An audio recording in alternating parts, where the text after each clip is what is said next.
So guys, andito na kami sa unang bibigyan natin ng mga printer dito sa Bustamante Alliance Church dito ba Luna, Isabela. Yes. Ay ito. Yo, shout out taga Luna. Maraming salamat po Katuro and Katura sa printer po na binigay niyo dito sa church sa Bustamante Alliance Christian Church. Thank you po. God bless sa inyo po. Bless you po. sa inyo. At kasama nila ang kanilang napakagandang mga anak. Halika, anak. Yan. Ang kanilang mga anak. Praise God. So, they are a blessing to us. Thank you so much sa buhay ninyo, sa inyong talim. And as we thank you, we're gonna pray for you, for this family. And I believe na marami pa kayong matutulungan. Alam niyo, actually sila, ang ginagawa nila, nagtatanim talaga sila sa mga churches. Si Brother Rogel ay siya ay Christian din, anak siya ng pastor. Si Elia, may kilala niyo naman sa mga nakaabot sa kanya. Siya ay dito sa J1 natin dati. At nung sila ay nagkakilala sa Ilagan, hindi na pinakawalan ni Rogel si Elia.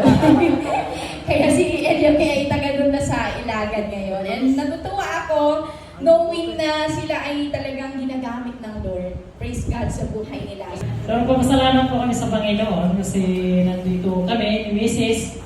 So, bali, 3 printer po yung binili namin kanina. Naghatid po kami dun sa Bustamante, sa Mayluna. Tapos dito, tapos yung isa po sa Ilagan.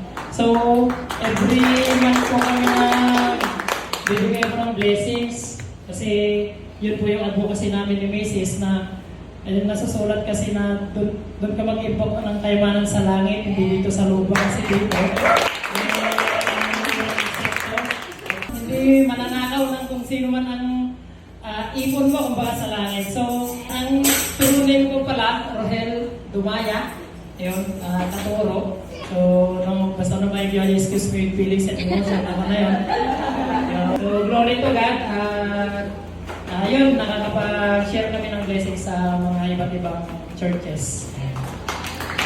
So ayun kakabsat, papunta na kami sa pagbibigayan namin ng printer. Last na printer na to, di ba? Pangatlong printer na to. Yes, siya na yung last na kasi yung dalawa na ibigay na namin. Ayun na guys, nakarating na kami. Dito yan sa Miracle Revival Church. Kami nagpapasalamat sa inyo dahil nalagip na kami dito eh. Naalaala niyo kami.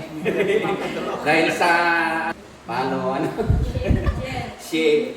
So yun guys, na-deliver na po namin yung 3 printer sa iba't ibang parte ng Isabela. Isa sa Luna, isa sa Kawayan, at saka isa po dito sa Ilagan. So huwag niyo pong kalimutan na i-share, i-like itong video na to.